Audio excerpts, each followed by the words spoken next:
Hi, this is Niels Han Dynasty coming to you live from the basement where you build a dynasty.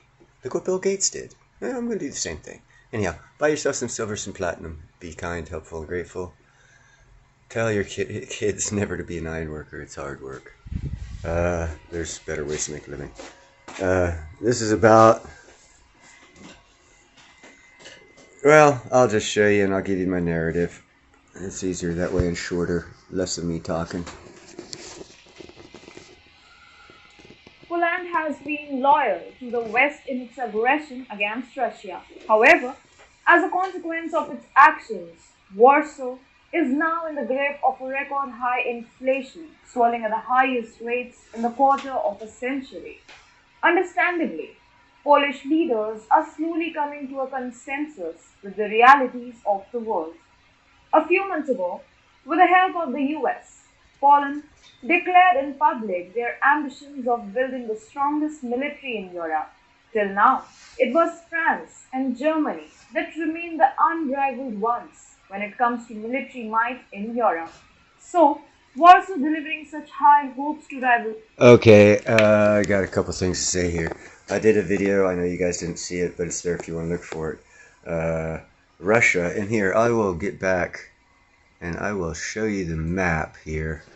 Okay,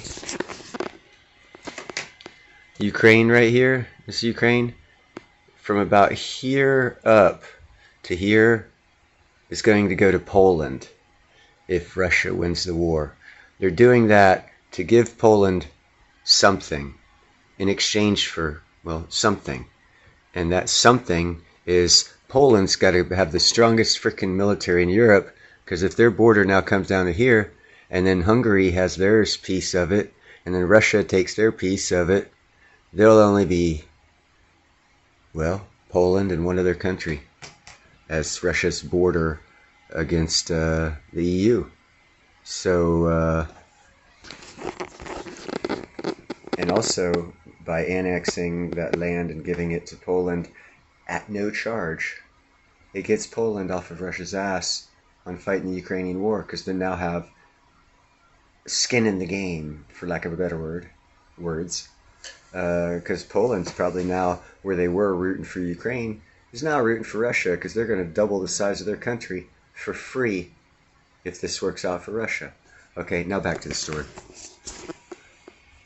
Adopt the euro as their sole trading currency. The Polish central bank governor Adam Glapiński said Germany is pressuring his country to adopt the euro and vowed to prevent it as long as he's in charge of the monetary policy.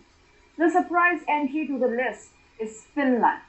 The nation was long being used as a proxy to trigger Russia into opening a war on another front.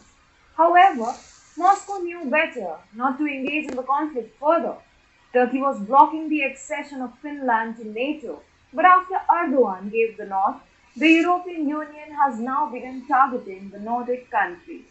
According to a new law proposed by the European Commission in December, a project known as the Trans-European Transport Network is in the works, which will impact trains, roads, rivers, shipping routes, airports, and other transport channels throughout Europe.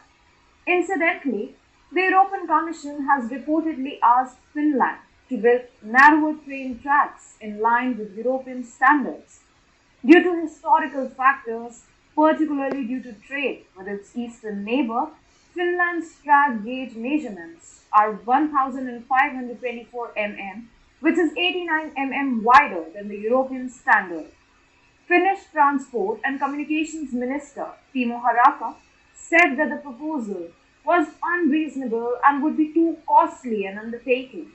He thinks Anyhow, looks like the Nordic countries are going to go and be dicks to the EU. Totally understandable. I would too. The EU sucks. But anyhow, you guys have a great night. Be kind, helpful, and grateful. It's better than being a jerk. Talk to you later.